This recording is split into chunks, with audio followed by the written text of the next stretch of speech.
Assalamualaikum warahmatullahi wabarakatuh. Nama saya Davarian Zarahab, NPM 2208260043. Kali ini saya ingin mempresentasikan hasil mind mapping saya mengenai PPOK untuk remediasi daripada blok respirasi. Baik, yang pertama secara definisi PPOK. Nah, PPOK ialah merupakan penyakit paru obstruktif kronis ataupun chronic obstructive pulmonary disease atau COPD. Adalah salah satu saluran pernafasan atau penyumbatan saluran pernafasan yang disebabkan oleh emfisema dan juga bronkitis kronis.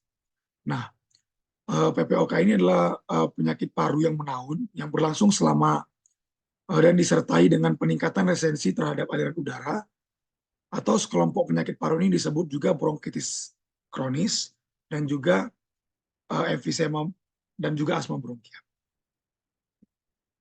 Nah, baik.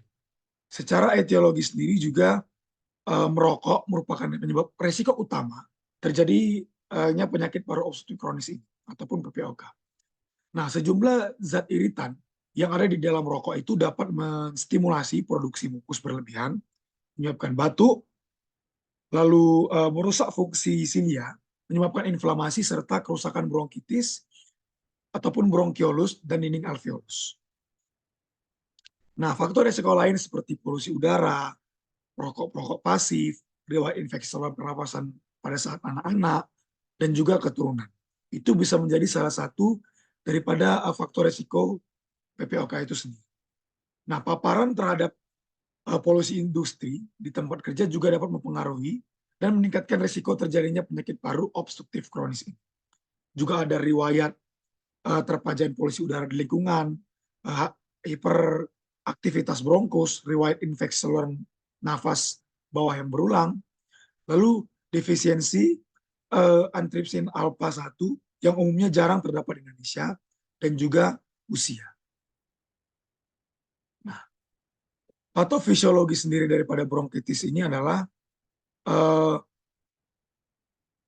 yaitu patofisiologi PPOK ini adalah kronis, merupakan akibat daripada inflamasi bronkus yang merangsang peningkatan produksi mukus, batuk kronis, kemungkinan terjadi luka, terus pada lapisan bronkus berbeda dengan bronkitis akut.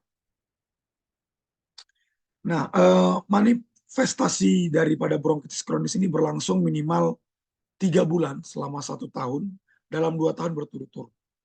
Bila pasien memiliki risiko FEV1 atau forced expiratory volume in 1 second ataupun forced vital capacity atau FVC yang kurang daripada 70% setelah pemberian bronkodilator dan juga bronkitis kronis, maka pasien tersebut dapat didiagnosa bronkitis obstruktif kronis yang menunjukkan pasien memiliki kombinasi obstruktif paru dan menunjukkan batuk kronis.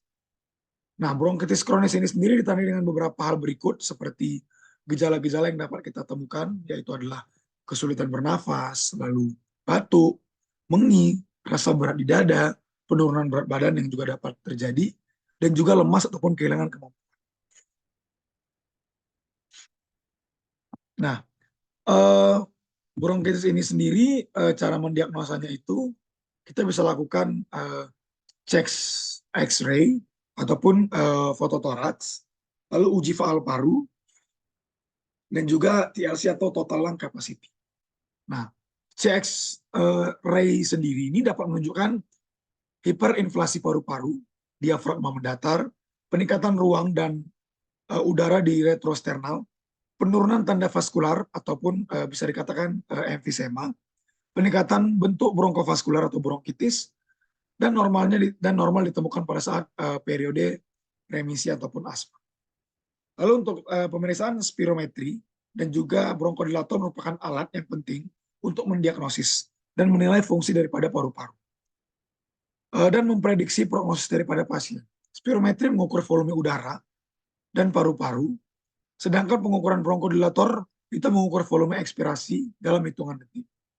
Hasil pengukuran spirometri dan bronkodilator dapat membantu menentukan klasifikasi fungsi daripada paru obstruktif kronis ini ataupun PPOK berdasarkan sifat daripada obstruktif parunya sendiri. Nah, Tata laksana yang dapat diberikan seperti farmako itu diberikan bronkodilator, mukolitik. Lalu untuk batu efektif ini sendiri membantu mencegah sekret adalah paru-paru sehingga lendir dapat dikeluarkan ataupun diludahkan. Caranya pasien diposisikan duduk tegak dan menghirup nafas dalam, lalu setelah tiga kali nafas dalam, pada ekspirasi ketiga pasien dihembuskan dengan kuat dan dibatukkan untuk mengeluarkan daripada dahak untuk tata laksana daripada batu efektif ini sendiri.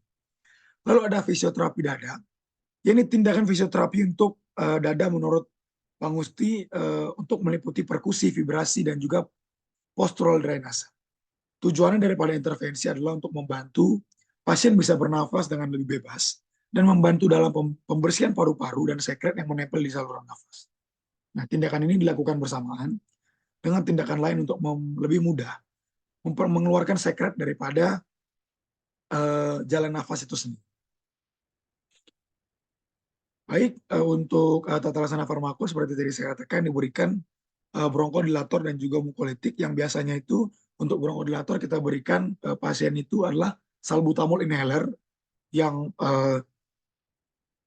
di mana-mana sudah sering kita temukan, yaitu salbutamol inhaler, dan juga diberikan mukolitik juga bisa. Oke, baik. Nah, selanjutnya komplikasi-komplikasi yang dapat terjadi daripada PPOK ini sendiri yaitu ada pneumotoraks, infeksi saluran nafas, asidosis respiratori, dan juga kor pulmoner.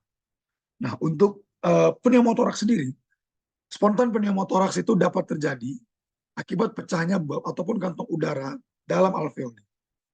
Pada penderita emfisema, pecahnya bulb tersebut dapat menyebabkan pneumotoraks tertutup dan membutuhkan pemasangan selang dada ataupun chest tube untuk membantu paru mengembangkan kembali atau pengembangan kembali secara sempurna.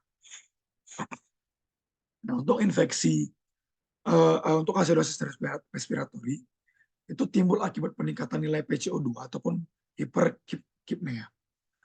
Tanda yang muncul antara lain seperti nyeri kepala, fatigue, letargi, dizziness, dan juga takipnea itu. Asidosis respiratori yang tidak ditangani dengan tepat dapat mengakibatkan dyspnea, psikosis, halusinasi, serta ketidaknormalan tingkah laku bahkan. Nah, untuk kor pulmoner sendiri, yaitu disebut pula gagal jantung kanan, merupakan keadaan terhadap hipertrofi ataupun dilatasi ventrikel kanan yang dapat terjadi akibat komplikasi sekunder karena penyakit paru obstruktif kronis dan juga penyakit fungsi paru dan sistem pembuluh darah. Nah, keadaan ini bisa terjadi pada sistem stadium akhir ataupun berbagai gangguan kronik yang mengenai paru-paru, pembuluh darah pulmoner, dinding darah, dan pusat pernafasan. Nah, kor pulmoner ini tidak terjadi pada gangguan yang berasal daripada penyakit jantung, kongenital, atau pada gangguan yang mengenai jantung sebelah kiri. Jadi dia lebih mengarah pada komplikasi daripada penyakit paru-paru ataupun penyakit yang berhubungan dengan sistem respirasi. Baik, ini referensi yang saya miliki. Baik, saya ucapkan terima kasih atas perhatiannya. Mohon maaf bila ada salah-salah kata daripada penyampaian saya mengenai presentasi kali ini. Kepada Allah saya mohon ampun. Saya akhiri dengan doa penutup majelis. Subhana rabbika wa bihamdika asyhadu an la ilaha illa anta astaghfiruka wa atubu ilaik. Saya ucapkan terima kasih. Saya akhiri dengan wassalamualaikum warahmatullahi wabarakatuh.